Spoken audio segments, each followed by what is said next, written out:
Assalamualaikum warahmatullahi wabarakatuh.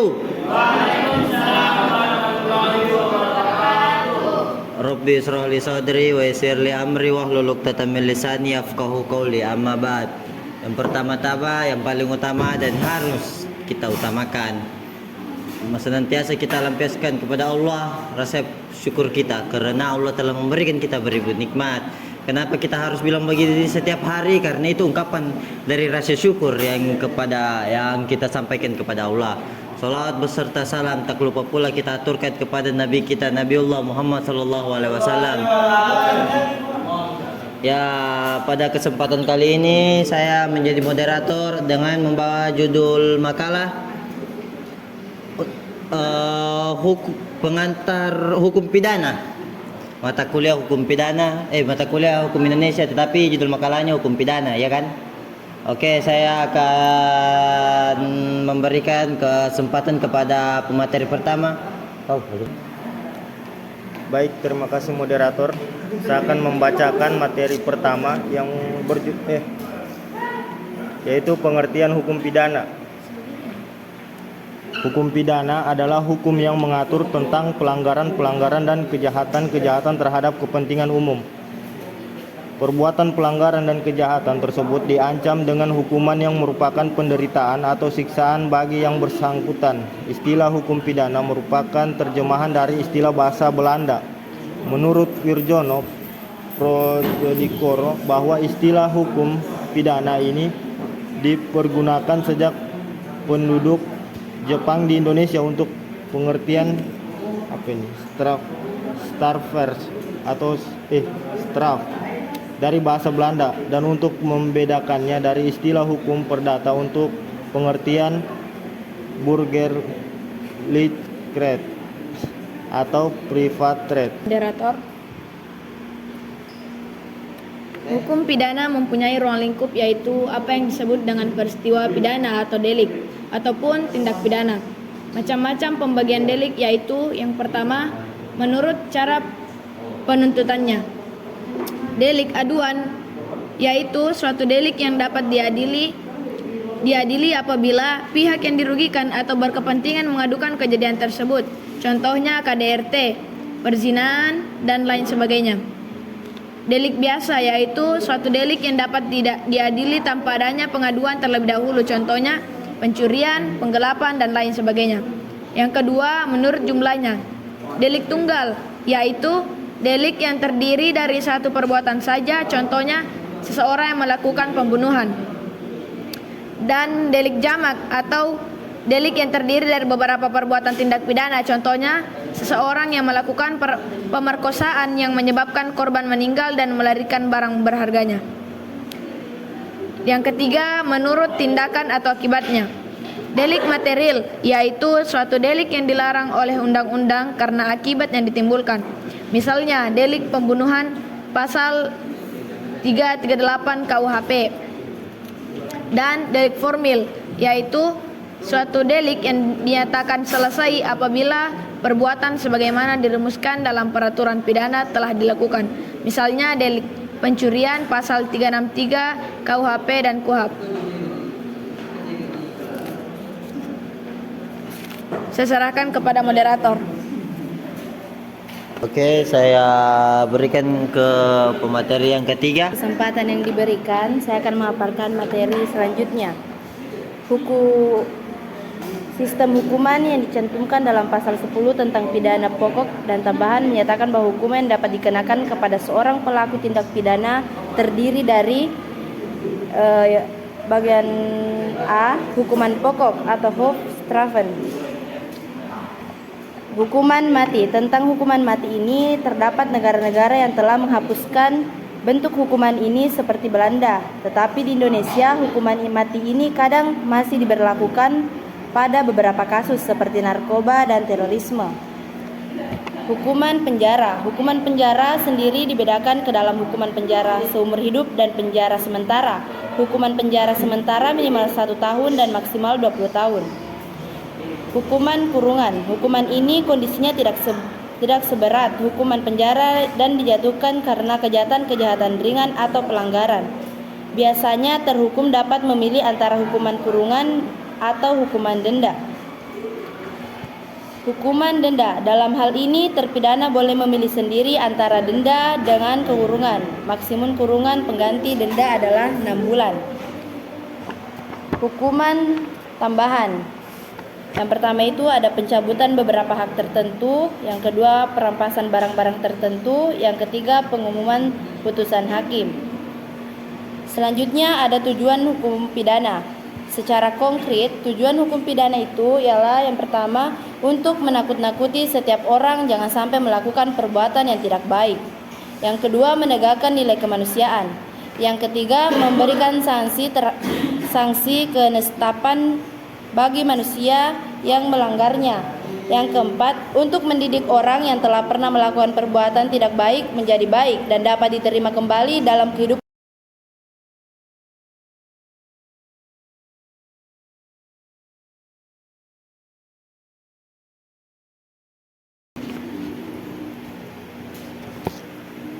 C. Asas-asas hukum pidana.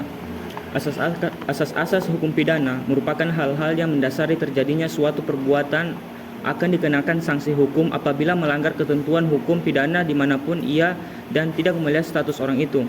1. Asas legalitas. Asas legalitas mengandung 3 prinsip dasar. Yang pertama, nulla pon sine lege, artinya tiada pidana tanpa undang-undang. Asas legalitas lex scripta. Tidak ada suatu perbuatan yang dilarang dan diancam dengan pidana kalau hal itu terlebih dahulu belum dinyatakan dalam suatu aturan undang-undang. Kedua, ada nulla pon sine crimen, artinya tiada pidana tanpa perbuatan pidana. Asas larangan menggunakan analogi, lex scerta, untuk menentukan adanya perbuatan pidana tidak boleh digunakan analogi.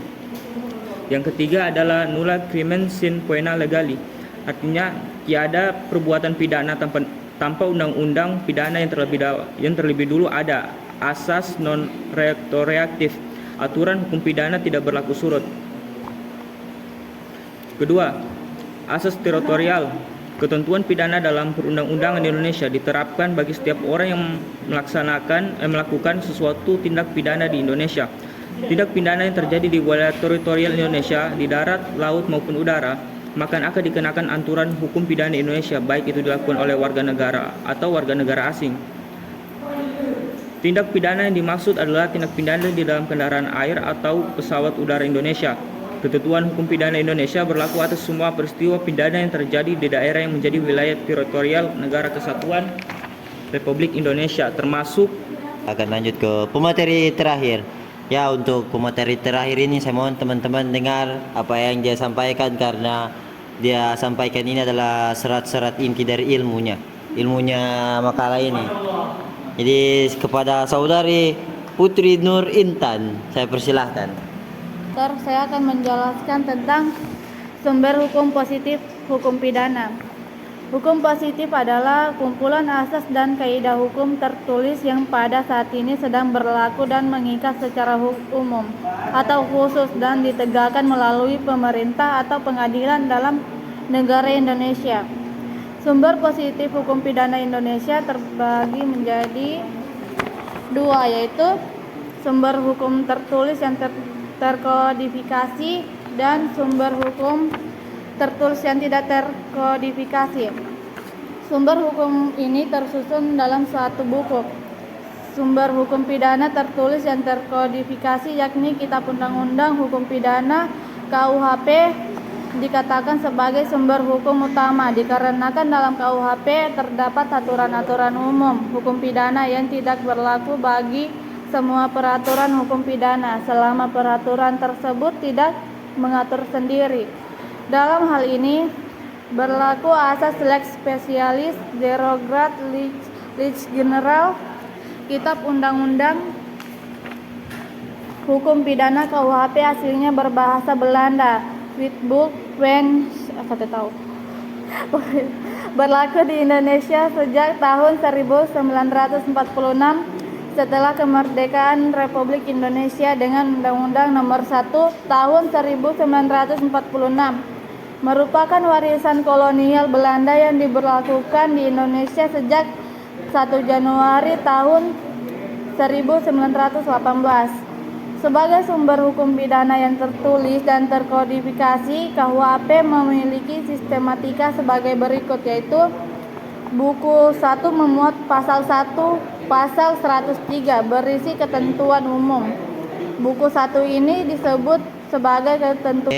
Itulah beberapa yang disampaikan oleh teman-teman kita tadi yang mereka sampaikan tentang hukum pidana. Saya akan melanjutkan ke agenda selanjutnya, itu agenda diskusi. Siapa tahu ada yang ingin bertanya. Ya, untuk saudari Aisyah. Baik, terima kasih moderator. Untuk kelompok 1 di materi kalian itu kan ada asas-asas hukum pidana. Nah, yang pertama itu asas legalitas. Nah, setelah kita telusuri bahwa di asas legalitas itu ada nulla poena sine lege, yaitu tiada pidana tanpa undang-undang atau asas legalitas atau lex scripta, atau yang panjangnya itu nullum delictum nulla poena sine previa lege poenali. Artinya itu pasti sudah tahu. Nah, terus jadi di sini terkait asas itu, jadi sejauh mana asas legalitas melindungi warga negara dari kriminalisasi yang sewenang-wenang, begitu loh. Jadi walaupun sudah ada asas yang saya sebutkan tadi itu nullum delictum nulla poena itu, tapi apakah itu cukup kuat untuk melawan perumusan pasal yang multitafsir? Sekian. Baik, terima kasih atas kesempatan yang diberikan kepada moderator. Kan di sini tadi di makalah membahas tentang ada sedikit perselisihan dari KDRT. Nah, pertanyaan saya simpel saja, apa hukumnya atau sanksinya jika kalian melihat KDRT yang secara langsung? Apa kalian bisa tanggapi atau kalian bisa membawa ke jalur hukum tersebut? Apa tindak lakunya yang kalian lakukan saat itu juga? Saja. Karena banyak sekarang KDRT yang dilihat secara langsung. Itu saja. Sekian. Kenapa? Ada bukti, tetap ada bukti, kan namanya kekerasan, pasti ada pemukulan.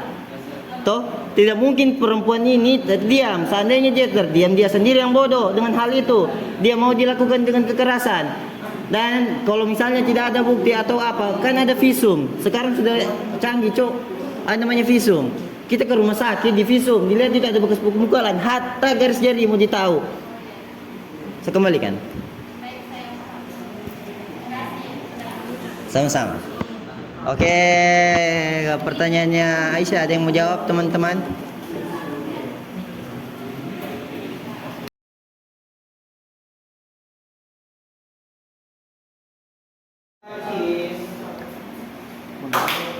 Oke, saya akan menjawab pertanyaan dari saudari Aisyah mengenai terkait asas legalitas, sejauh mana asas legalitas melindungi warga negara dari kriminalisasi yang sewenang-wenang. Walaupun ada asas legalitas yang berbunyi nulla poena sine lege, tetapi apakah cukup kuat melawan perumusan pasal yang multitafsir? Asas legalitas dalam hukum pidana yang tercermin dalam prinsip nulla poena sine lege, tidak ada pidana tanpa undang-undang, merupakan salah satu prinsip fundamental untuk melindungi warga negara dari tindakan kriminalisasi yang sewenang-wenang oleh negara. Namun, efektivitas pelindungan ini memiliki batasan-batasan, terutama jika dikaitkan dengan perumusan pasal yang multitafsir, seperti fungsi perlindungan asas legalitas. Asas legalitas memberikan beberapa perlindungan utama seperti kepastian hukum. Warga negara hanya dapat dihukum jika ada undang-undang yang mengatur perbuatannya sebagai tindak pidana. Larangan retroaktif, undang-undang pidana tidak boleh berlaku surut. Larangan analogi, hakim tidak boleh membuat analogi dalam menetapkan suatu perbuatan sebagai tindak pidana. Deskripsi yang jelas, perumusan delik yang harus jelas, tidak kabur dan dapat dipahami oleh masyarakat. Masalah pasal multitafsir, walaupun asas legalitas bertujuan untuk memberikan kepastian, perumusan norma pidana yang kabur atau multitafsir justru melemahkan perlindungan tersebut. Hal ini membuka peluang terjadinya penyalahgunaan kekuasaan oleh aparat penegak hukum, kriminalisasi terhadap tindakan yang sebenarnya tidak melanggar norma hukum yang jelas. Contoh seperti di Indonesia bisa dilihat pada pasal-pasal seperti meresahkan masyarakat, perbuatan tidak menyenangkan, atau pasal penghinaan yang tidak ditafsirkan sangat luas. Terus apakah asas legalitas cukup kuat? Secara teori asas legalitas cukup kuat untuk melindungi warga negara. Namun dalam praktik kekuatan yang sangat bergantung pada kualitas legislasi. Apakah pasal-pasal pidana dirumuskan dengan jelas dan tidak membuka celah multitafsir?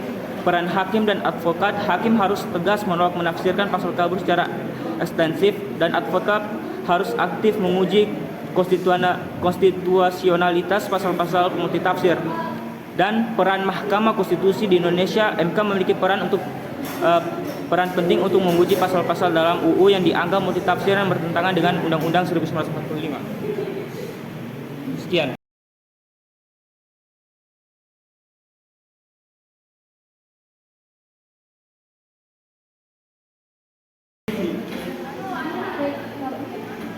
Baik, terima kasih. Jawabannya saya terima dengan senang hati. Senang sekali.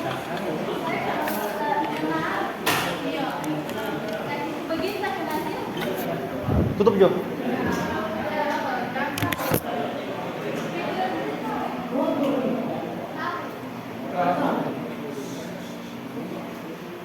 Oke, cukup sekian dari kelompok 1 tentang hukum pidana yang kami sampaikan. Saya akan membacakan sedikit kesimpulan.